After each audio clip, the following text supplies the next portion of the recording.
To start using ScaleOut on Starseed Command, the first thing you need to do is connect your wallet to our site. Once you're in, navigate to your dashboard up top and select the ScaleOut layout to begin the process.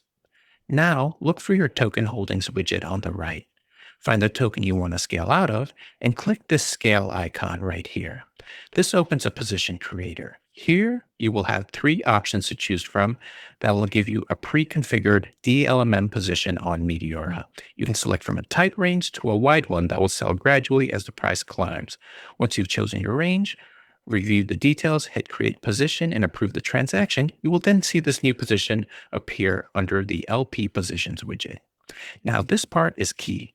As you monitor your position, remember that Scale Out works by selling your tokens as the price moves up.